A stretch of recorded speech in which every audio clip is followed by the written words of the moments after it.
Assalamualaikum warahmatullahi wabarakatuh. Perkenalkan, nama saya Linda Iriri dari jurusan Biologi Fakultas Sains dan Teknologi Universitas Islam Negeri Sumatera Utara. Pertama-tama, saya mengucapkan terima kasih kepada dosen pengampu mata kuliah Fisiologi Hewan, Ibu Sukria MSc. Di sini, saya akan memaparkan materi yang berjudul tentang sistem pencernaan dari mata kuliah Fisiologi Hewan. Nah, yang pertama itu adalah fungsi dari sistem pencernaan. Sistem pencernaan berfungsi sebagai penyedia makanan, air, dan elektrolit yang dibutuhkan oleh tubuh dari nutrien yang kemudian akan dicerna untuk siap diabsorpsi atau diserap oleh tubuh. Dalam pencernaan ini terdiri dari mekanik dan kimiawi di dalam organ pencernaan. Contohnya pada sistem pencernaan hewan dan manusia. Ketika makanan masuk ke dalam tubuh yang kemudian akan dicerna di dalam tubuh untuk diubah menjadi molekul-molekul yang dapat masuk ke seluruh sel-sel dan akan mengalami proses-proses mekanik dan reaksi kimia. Molekul-molekul yang berguna akan diedarkan dan diterima oleh setiap sel, sedangkan molekul yang tidak berguna akan dikeluarkan kembali melalui feses atau sistem ekskresi lainnya. Sistem pencernaan pada vertebrata. Sistem pencernaan pada hewan vertebrata ini lebih kompleks dan dengan proses yang lebih panjang.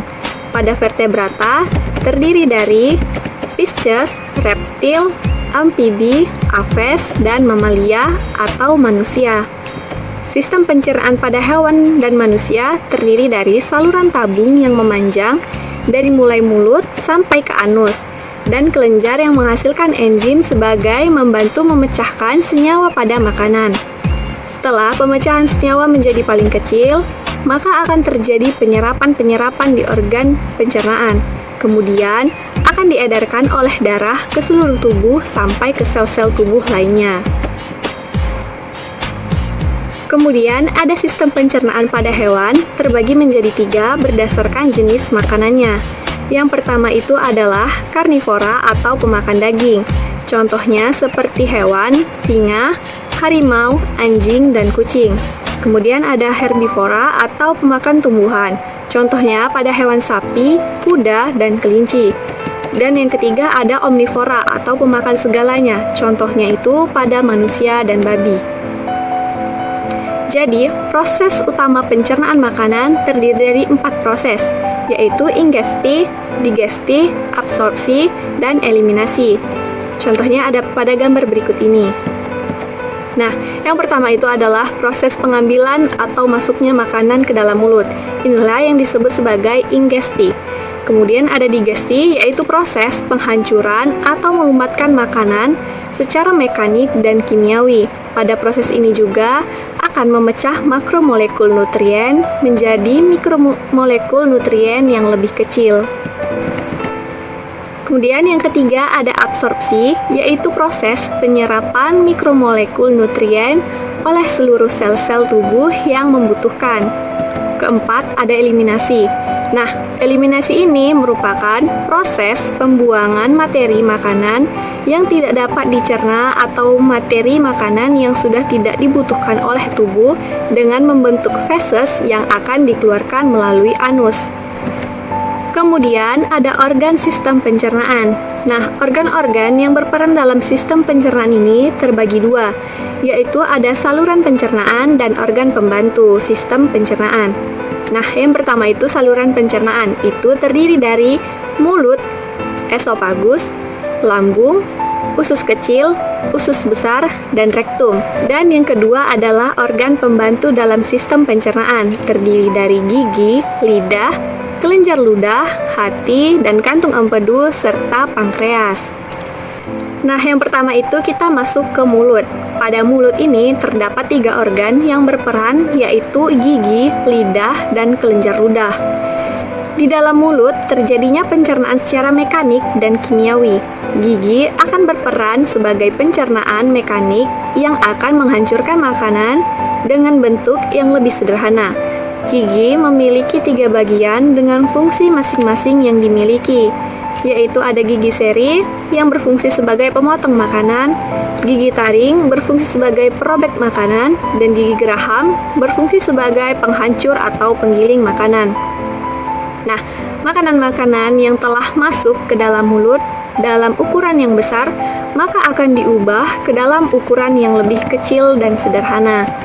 Nah, maka dari itu, sehingga kita dianjurkan pada saat kita mengunyah makanan untuk lebih lama, agar proses penghancuran makanan tersebut lebih efektif. Di sini ada gambar perbedaan susunan gigi pada hewan berdasarkan makanannya. Ada karnivora, herbivora, dan omnivora. Kemudian terdapat lidah yang berfungsi sebagai pembolak-balik makanan ketika kita sedang mengunyah. Kemudian terdapat kelenjar ludah yang akan membantu dalam pemecahan molekul secara kimiawi selama makanan dihancurkan oleh gigi. Nah, terdapat 3 kelenjar ludah, yaitu ada kelenjar parotid atau kelenjar ludah yang paling besar dan terletak di atas mulut di depan telinga. Kelenjar ini berfungsi sebagai penghasil enzim petialin.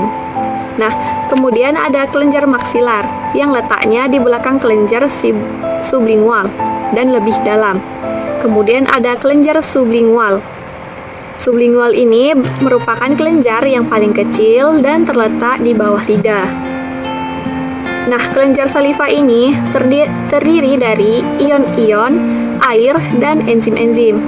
Enzim petialin akan berfungsi sebagai pemecah molekul amilum yang akan menjadi maltosa dengan cara hidrolisis.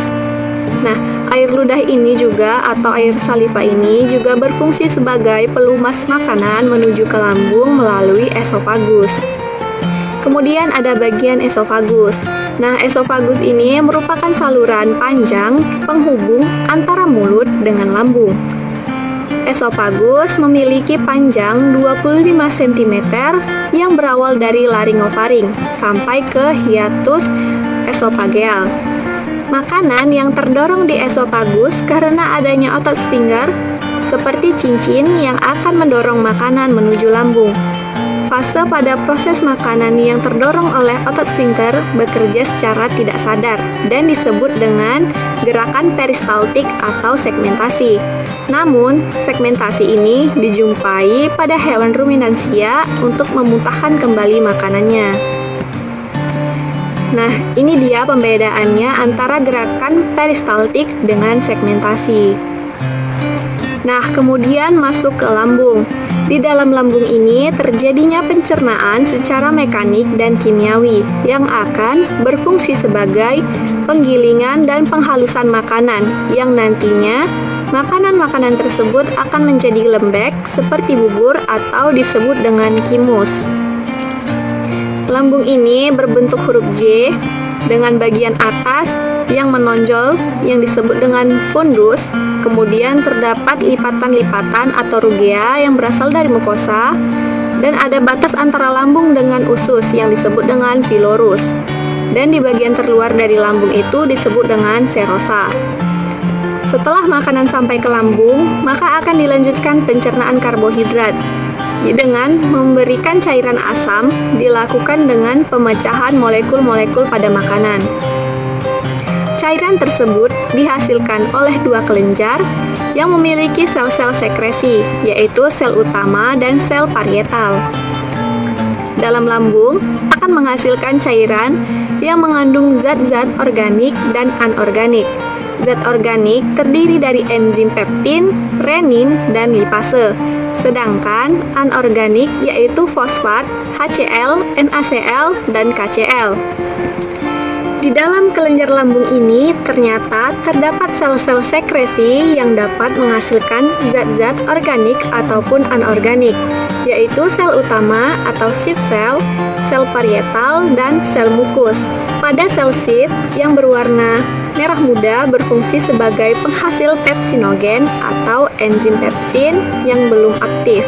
Kemudian ada sel parietal yang berwarna kuning berfungsi sebagai memproduksi HCl dan pengaktif enzim pepsin.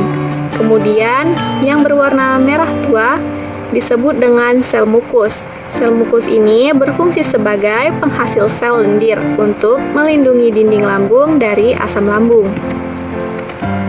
Nah, makanan yang akan dicerna di dalam lambung ini akan terjadinya 3 macam digesti, yaitu, yang pertama itu adalah digesti lemak, yaitu enzim lipase yang dihasilkan oleh sel sif akan menghidrolisis lemak susu menjadi gliserol dan asam lemak saat kadar pH rendah. Kemudian ada digesti karbohidrat, yaitu enzim amilase yang terdapat di saliva akan menghidrolisis zat tepung pada saat kadar pH netral. Kemudian ada digesti protein, yaitu enzim pepsinogen yang dihasilkan oleh sel sif akan diubah menjadi pepsin oleh HCl pada saat kadar pH di bawah 5. Kemudian setelahnya, makanan akan berubah menjadi bubur atau kim. Maka kim akan berpindah masuk ke duodenum atau usus halus. Nah, usus halus ini berfungsi sebagai tempatnya absorpsi nutrien yang dilakukan oleh sel-sel epitel pelapis dan sekresi endokrin yang akan dilakukan oleh pika dan pili. Ketika kim yang berasal dari lambung dan berada di usus, maka asam lemak rantai panjang yang tidak terserap oleh lambung akan diemulsikan dengan getah pankreas dan garam empedu. Nah, di usus halus ini juga memiliki 3 segmen, yaitu ada duodenum atau disebut dengan usus 12 jari yang letaknya setelah lambung dengan panjang 25 cm sampai 30 cm. Kemudian ada yeyenum atau disebut dengan usus kosong yang memiliki panjang 1 meter sampai 1,5 meter. Kemudian ada ileum. Nah, ileum ini juga disebut sebagai usus penyerapan yang memiliki panjang 2 meter sampai 2,5 meter. Dalam pencernaan di usus, terdapat 3 organ yang membantu sebelum usus melakukan penyerapan, yaitu ada hati, kantung empedu, dan pankreas. Hati berfungsi sebagai penghasil cairan garam empedu yang kemudian akan disimpan di dalam kantung empedu. Kemudian ada kantung empedu. Nah, kantung empedu ini berfungsi sebagai penampung cairan garam empedu yang telah dihasilkan oleh hati. Garam empedu ini berwarna kuning, agak kental, dan memiliki rasa pahit. Kemudian garam empedu ini juga mengandung bilirubin, kolesterol, dan asam-asam empedu yang memiliki fungsi sebagai yang pertama ada emulgator dalam proses pencernaan lemak. Kemudian sebagai pengaktif enzim lipase dalam getah pankreas, sebagai perangsang aliran cairan empedu dari hati, dan menjaga agar kolesterol tetap larut dalam cairan empedu. Nah, kemudian ada pankreas. Pankreas ini berfungsi sebagai penghasil getah pankreas yang mengandung beberapa enzim untuk masuk ke dalam duodenum.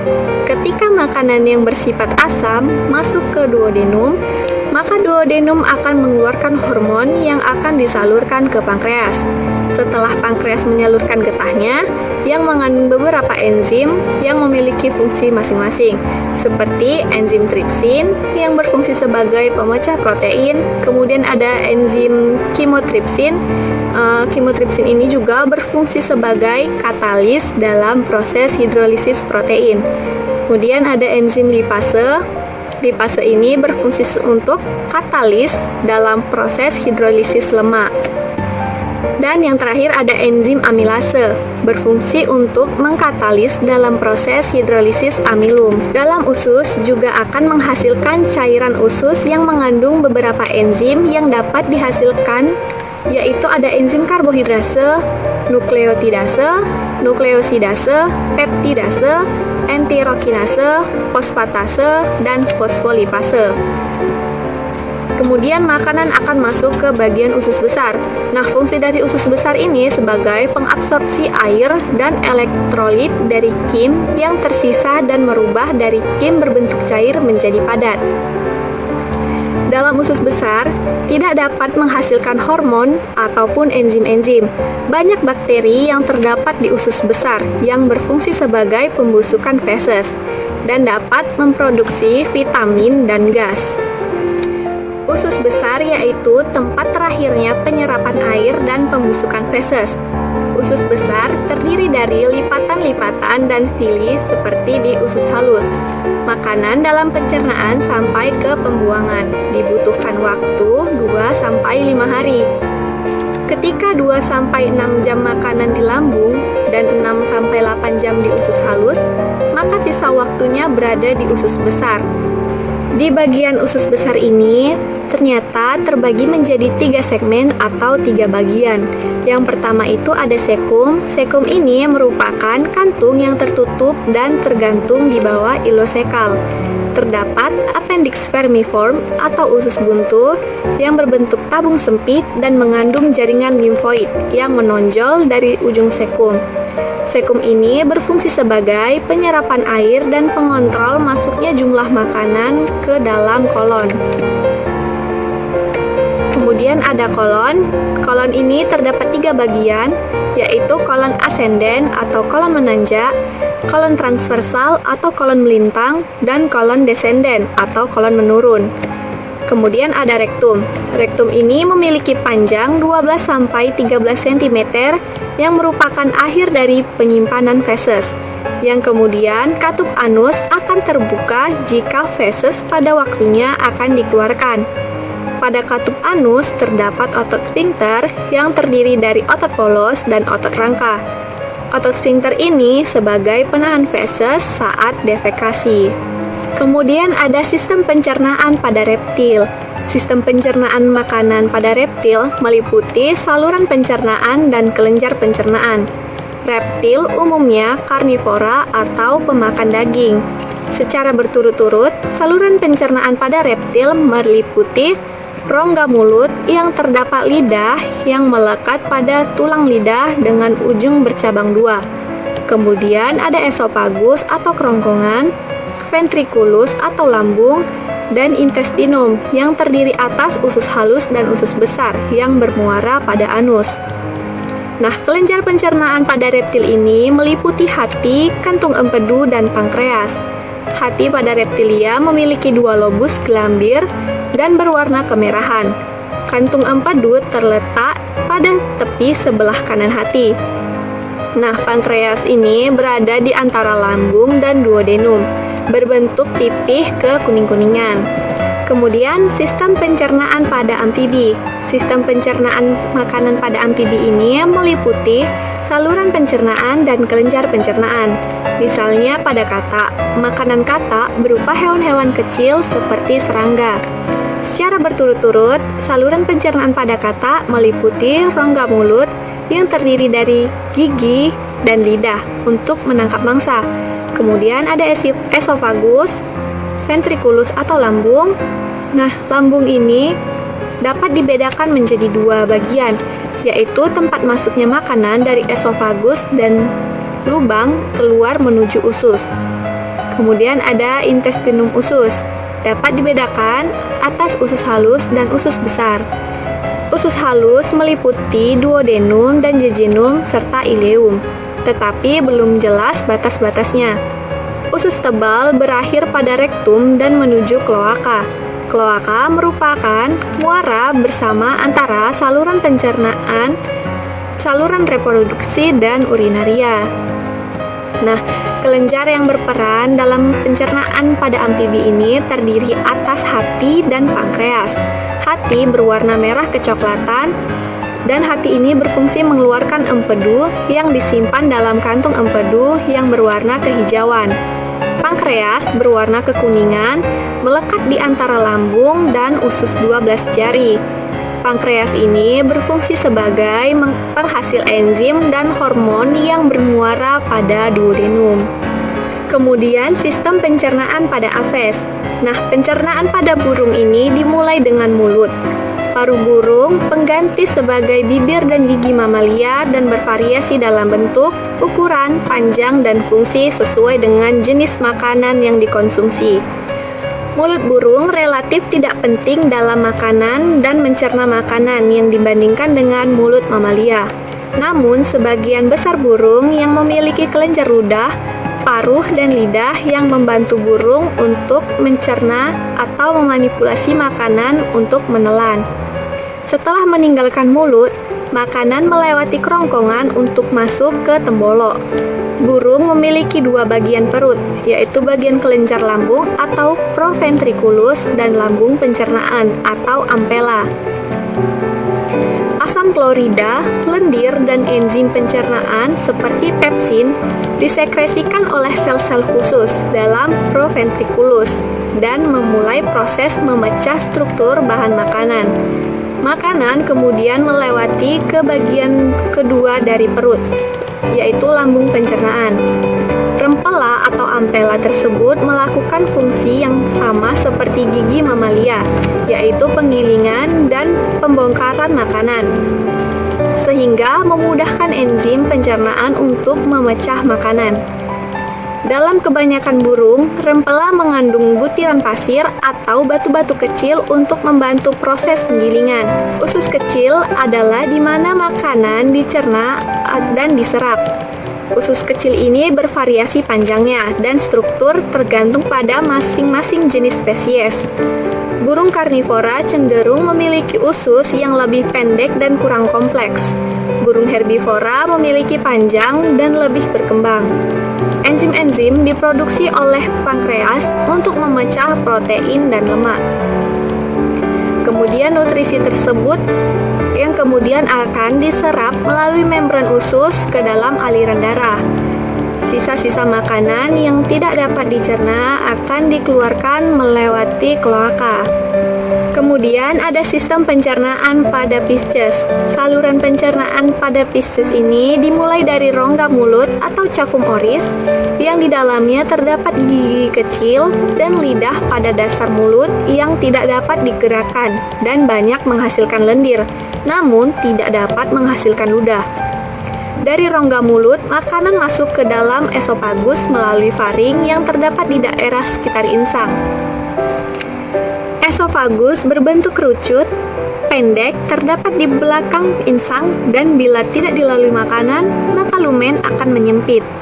Dari kerongkongan, makanan didorong masuk ke lambung, sehingga lambung menjadi besar. Antara lambung dan usus tidak jelas batasnya. Pada beberapa jenis ikan, terdapat tonjolan buntu yang berfungsi untuk memperluas bidang penyerapan makanan. Dari lambung, makanan akan masuk ke dalam usus yang berbentuk pipa panjang dan berkelok-kelok, dan sama besarnya bermuara pada anus. Kelenjar pencernaan berupa hati dan pankreas. Hati merupakan kelenjar yang berukuran cukup besar, berwarna merah kecoklatan, terletak di bagian depan rongga badan dan mengelilingi usus. Bentuknya tidak tetap dan terbagi atas lobus kanan dan lobus kiri, serta bagian yang menuju ke arah punggung. Fungsi hati ini adalah menghasilkan empedu yang disimpan dalam kantung empedu untuk membantu proses pencernaan lemak. Kantung empedu ini berfungsi untuk menyimpan empedu dan menyalurkan cairan empedu ke usus bila diperlukan. Pankreas ini berukuran mikroskopik sehingga sukar dikenali. Pankreas berfungsi untuk menghasilkan enzim-enzim pencernaan dan hormon insulin. Kemudian masuk ke pembahasan sistem pencernaan pada ruminansia. Hewan ruminansia ini atau disebut dengan hewan memamah biak merupakan hewan herbivora murni. Contohnya itu ada sapi, kerbau, dan kambing. Disebut hewan memamah biak karena memamah atau mengunyah makanannya sebanyak 2 fase. Pertama, saat makanan tersebut masuk ke mulut. Makanan tersebut tidak dikunyah hingga halus dan terus ditelan. Selang beberapa waktu, makanan tersebut akan dikeluarkan kembali ke mulut untuk dikunyah sampai menjadi halus. Makanan hewan ruminansia ini berupa rumput atau tumbuhan. Sel tumbuhan ini tersusun dari bahan selulosa yang sulit dicerna. Oleh karenanya, jenis makanan tersebut yang sulit dicerna. Hewan ruminansia mempunyai sistem pencernaan dengan struktur khusus yang berbeda dengan hewan karnivora dan omnivora. Pada lambung ruminansia terdiri atas 4 ruangan, yaitu ada rumen atau perut besar, retikulum atau perut jala, omasum, perut buku, dan abomasum atau perut masam. Bagian-bagian lambung ruminansia ini kita bahas satu persatu. Nah, yang pertama itu ada rumen. Rumen atau perut besar ini berfungsi sebagai gudang sementara bagi makanan yang ditelan. Setelah rumen cukup terisi makanan, maka sapi akan beristirahat. Di dalam rumen terdapat populasi bakteri dan protozoa.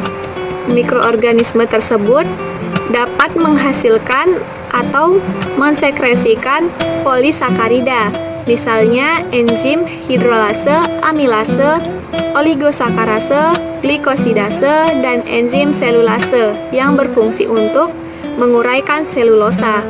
Selain itu juga, terdapat enzim yang menguraikan protein, yaitu enzim proteolitik dan enzim pencerna lemak. Pada rumen harus memiliki pH yang ideal sekitar 6-7 dengan temperatur 39 derajat Celcius. Rumen juga ini bersifat jenuh dengan gas dan terjadinya gerakan yang konstan. Kemudian bagian kedua itu adalah retikulum atau perut jala yang berfungsi sebagai fermentasi bakteri dan protozoa dan pembentukan bolus. Di dalam retikulum ini, makanan yang berasal dari rumen diaduk-aduk, kemudian dicampur dengan enzim yang dihasilkan oleh bakteri yang ada, hingga akhirnya menjadi gumpalan-gumpalan yang masih kasar atau disebut dengan bolus. Pengadukan dilakukan oleh kontraksi otot dinding retikulum. Kemudian gumpalan makanan tersebut akan didorong kembali ke mulut untuk dikunyah lebih sempurna atau dimamah kedua kalinya sambil beristirahat. Setelah itu, gumpalan makanan akan ditelan lagi masuk ke omasum, melewati rumen dan retikulum. Pada retikulum juga akan menghasilkan fermentasi VFA atau asam lemak volatil, amonia, dan juga air. Kemudian makanan akan masuk ke omasum atau perut buku. Di dalam omasum ini terdapat kelenjar yang memproduksi enzim dan juga hasil dari mikroorganisme yang akan bercampur dengan bolus. Makanan akan dijadikan lebih halus lagi oleh omasum. Kadar air dan gumpalan makanan dikurangi atau terjadinya absorpsi air. Kemudian gumpalan atau bolus akan membentuk bolus yang lebih halus lagi, dan bolus tersebut akan diteruskan ke abomasum. Kemudian makanan akan masuk ke bagian abomasum atau perut masam. Jadi di dalam abomasum ini, makanan akan dicernakan lagi dengan bantuan enzim dan asam klorida. Abomasum merupakan perut yang sebenarnya, karena di sini terjadi pencernaan sebenarnya secara kimiawi oleh enzim pencernaan. Enzim yang dikeluarkan oleh dinding abomasum sama dengan yang terdapat pada lambung mamalia lain. Misalnya, enzim pepsin merombak protein menjadi asam amino. Kemudian asam klorida atau HCl, selain mengaktifkan pepsinogen yang dikeluarkan dinding abomasum, juga sebagai disinfektan atau zat pembunuh bakteri, karena bakteri akan mati pada pH yang sangat rendah. Namun, bakteri yang mati dapat dicerna menjadi sumber protein bagi hewan memamah biak. Dengan demikian, hewan memamah biak ini tidak memerlukan asam amino esensial seperti pada manusia. Kemudian, makanan yang telah halus dari ruang abomasum didorong masuk ke usus halus. Di usus halus inilah sari-sari makanan akan diserap dan diedarkan oleh darah ke seluruh tubuh. Selanjutnya, sisa makanan keluar melalui anus. Nah, demikianlah pemaparan materi tentang sistem pencernaan, baik pada manusia ataupun hewan, pada video kali ini. Semoga video ini bermanfaat bagi teman-teman. Dan saya mengucapkan mohon maaf bila terdapatnya kesalahan dalam penyampaian materi. Sesungguhnya kesempurnaan itu hanyalah milik Allah Subhanahu wa Ta'ala. Dan sekian dari video kali ini. Wabillahi taufiq wal hidayah. Wassalamualaikum warahmatullahi wabarakatuh.